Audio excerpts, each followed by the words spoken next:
Bismillah ar-Rahman ar-Rahim.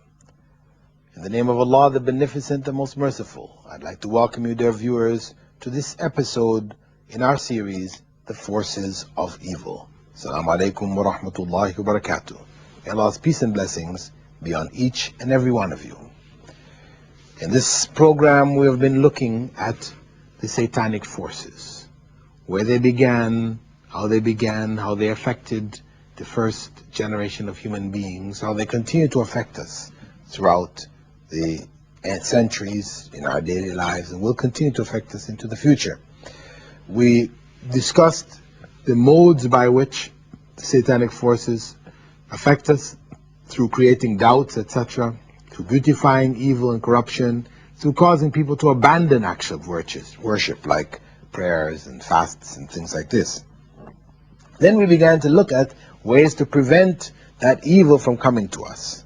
Among those ways, we said, was to fear Allah, that we are focused on Allah in our lives. We fear His displeasure. We try to do the things that He has prescribed. Secondly, also, we said that we should be sincere in our worship. And all different things that we do, which is supposedly for God, we should be very sincere about it, because that's where the real reward lies. Then we started to look at the actual acts that we could do to protect our home. Rather than, we talked in a general sense, now we get down to specifics. All of us have homes. We live in our home. Homes plays a special role in our lives. It's the foundation. It's where the wives and children are for mostly. We spend maybe less time because of the fact that we're working, but it is our primary base. And as such, it needs to be fortified, protected, and strong. And in the previous session, we began to look at fortifying the home or protecting the home by the recitation of Surah Al-Baqarah. And I mentioned a hadith, a very famous hadith, found in the Mustadrak of Hakim, which is authentic, wherein the Prophet ﷺ said, everything has an apex. لِكُلِّ شَيْءٍ سَنَامًا. Everything has an apex, a point, a high point. And the apex, or the high point of the Quran, is Surah Al-Baqarah, the second chapter of the Quran. Whenever Satan hears Surah Al-Baqarah read, he leaves the home wherein it is being recited. So this is a very powerful force to drive away satanic things from the home, and to maintain an atmosphere of spirituality and righteousness. In another narration from An-Nu'man ibn Bashir, Prophet ﷺ was reported to have said, he revealed 2 verses from it by which he closed Surah Al-Baqarah, referring to what was revealed to Prophet ﷺ from Allah.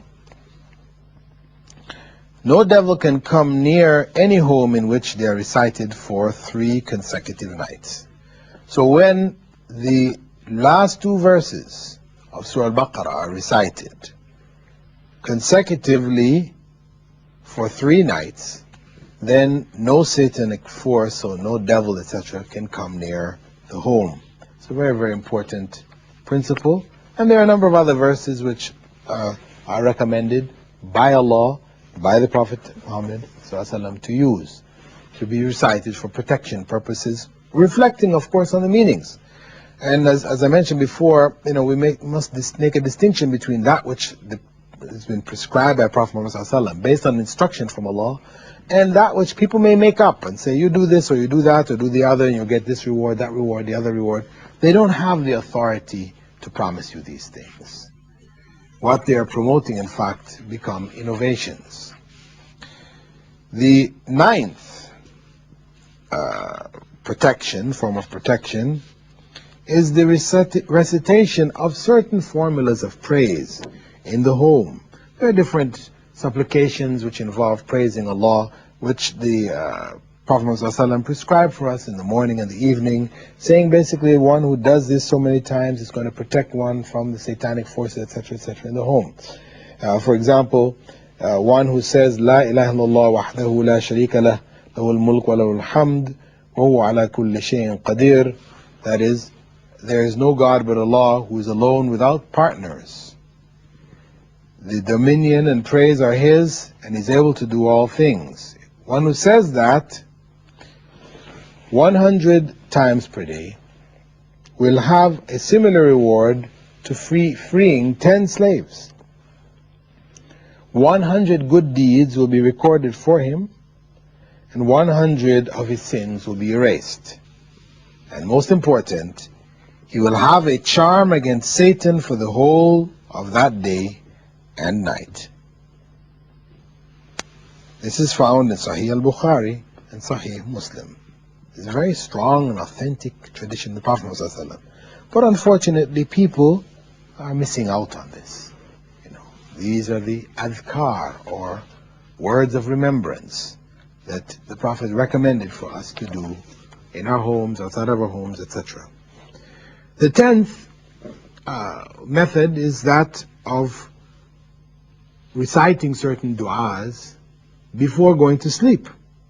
This is closing off the day. The Prophet ﷺ had said, or confirmed, which was said to him, that when you go to sleep, recite Ayatul Kursi completely, and there will remain over you a protection from Allah, and no devil can come near you until the dawn. So it has a protective value, Ayatul Kursi. We also know that when one is lying down to sleep, that we are encouraged by the Prophet ﷺ to make this particular dua.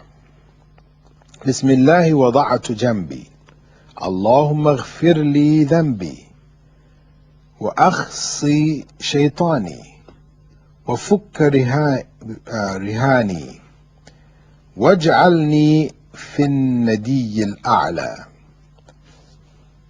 In the name of Allah, I lie down on my side. O Allah, forgive my sin and drive away my jinn. Free me from my responsibility and place me in the highest assembly. This is prior to going to sleep. We also have instruction from the Prophet ﷺ to say the 3 quls before going to sleep. This is also a means of protection. قُلْ هُوَ اللَّهُ أَحَدٌ قُلْ أَعُوذُ بِرَبِّ الْفَلَقِ قُلْ أَعُوذُ بِرَبِّ النَّاسِ. We say these, recite them in our hands, blow in our hands, and wipe them over our face and the rest of our bodies before going to sleep at night. If a person finds that he's waking up from sleep, he's not feeling good, he's woken up bad dreams, etc., etc., even for that, Prophet ﷺ is prescribed that we say, أعوذ بكلمات الله التامات من غضبه وعقابه وشر عبادي ومن همزات الشياطين وأن يحضرون. O Allah, I seek refuge in the perfect words of Allah, from His anger, from His punishment and the evil of His creatures, and from the prodding of the devils and from their attacks. So here, even if we wake up in the middle of the night, we've woken up from sleep, this helps us to protect us in this circumstance, to regain our confidence, to put our fear back in Allah, our trust in Allah, etc. Now, if a person wakes for tahajjud, Prophet ﷺ had also taught that they say that what the person should do if a person wakes up in the middle of the night which is the time for tahajjud, that is a night prayer, voluntary night prayer. He said, I was shown that if any one of you arouses from sleep and performs ablution, that is wudu, he should inhale water in his nose and blow it out 3 times, because Satan spends the night in the upper part of his nose. So these are amongst the instructions in our daily life within the home. Coming into the home, greeting people, when we're eating our food, when we're going to the bathroom, when we're going to bed. Prayers in the home in general, but when we're going to bed, what should be said. We also have, among the authentic narrations, where Allah told the Prophet ﷺ to inform us that we could also purify our homes by removing from it any symbols of paganism. Aisha had said that the Prophet ﷺ never left anything in his house that had a cross on it without obliterating it. Remove it. Deface it so it is no longer visible. Why? Because the cross is a symbol of satanic success. Satan succeeded in misguiding people into worshipping a human being, Jesus, Prophet Jesus, to worshipping him thinking that they are worshipping Allah. There can be no greater misguidance. And that's a great failure. So the symbol of the cross, from the perspective of Islamic belief, this is a very evil symbol. It's a symbol of misguidance for people who have ended up falling into a form of idolatry while thinking that they were in fact only worshipping God. We have the 12th fortification. Another way of fortifying the home is to remove from it pictures in a variety, meaning pictures of living beings, of human beings, animals, the fish, the birds, etc. The living beings of the earth, not including trees, and I know trees are living, and other elements of the earth are also living, but we're talking about living in the sense of having a consciousness, etc. We are told by the Prophet ﷺ that we should keep images from our homes. And he indicated that the people who receive the most severe penalties are those involved in picture making. Now, there was a particular narration of the Prophet ﷺ in which he said, and this hadith is found in Sahih Muslim, لا تدخل الملائكة بيتا فيه تماثيل أو تصاوير. Angels do not enter homes wherein there are statues or pictures.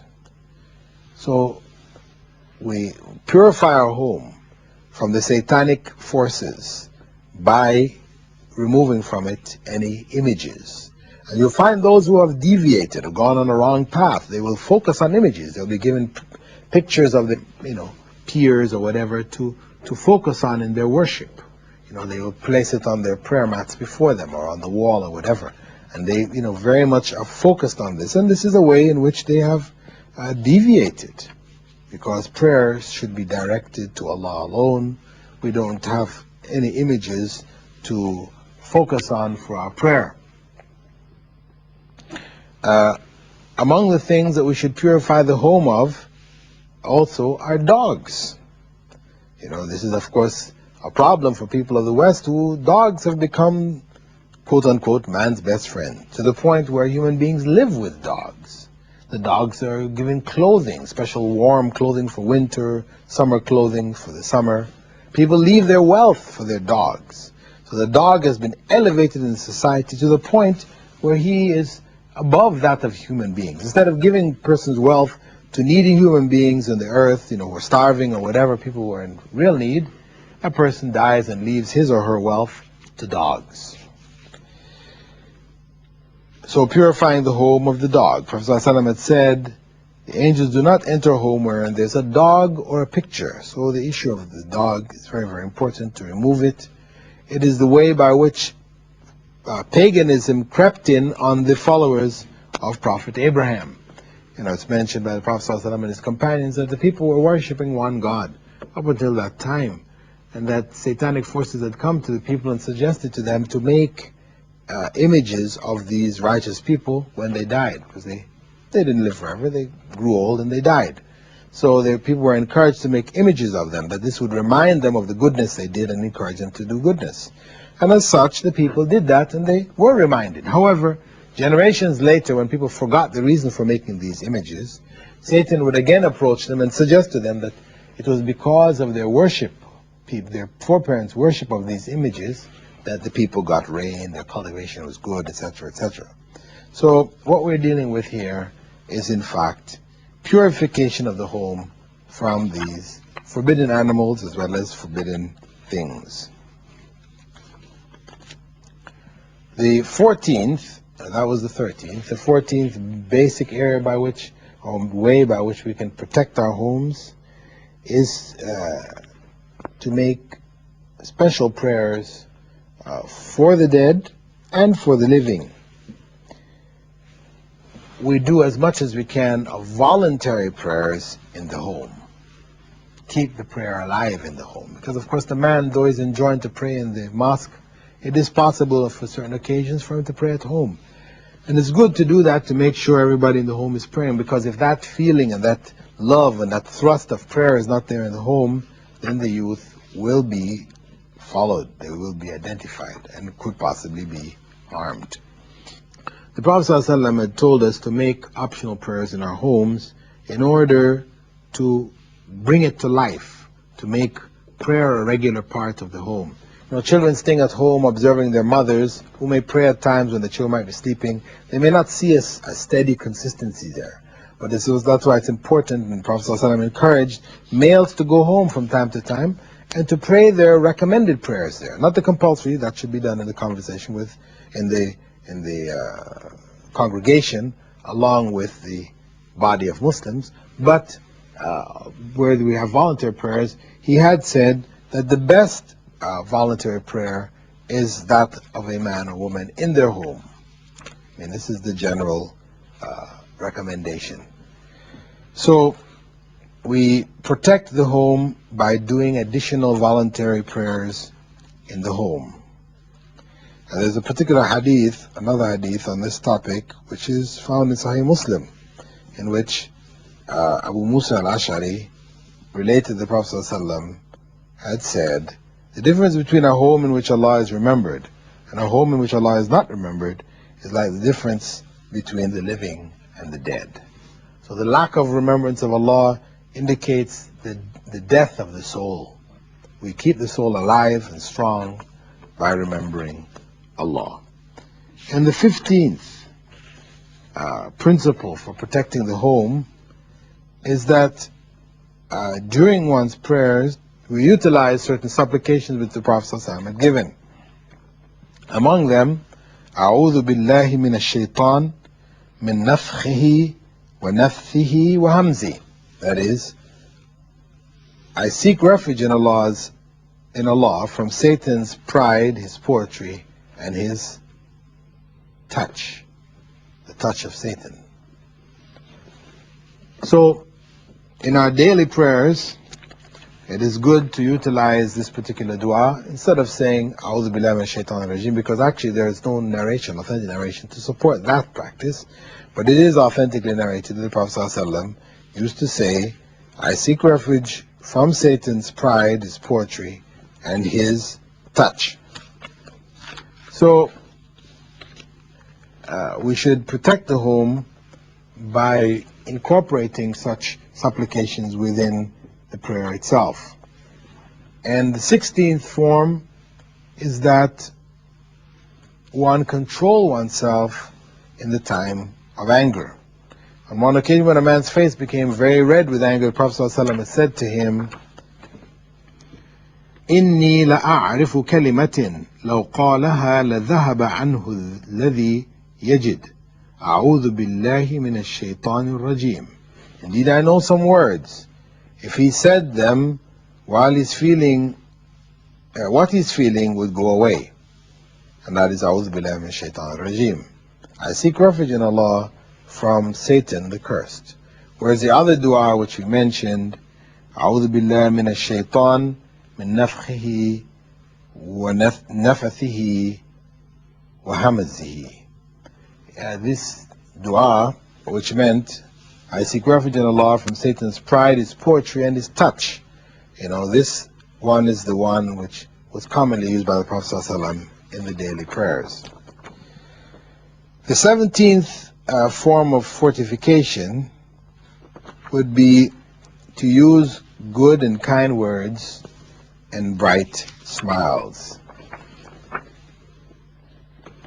In order to keep good feelings amongst the people of the family, because this is one of the major areas in which the satanic forces destroys the home through enmity between the husband and the wife, which leads to bad feelings, to ill treatment, ultimately to the breakup of the family.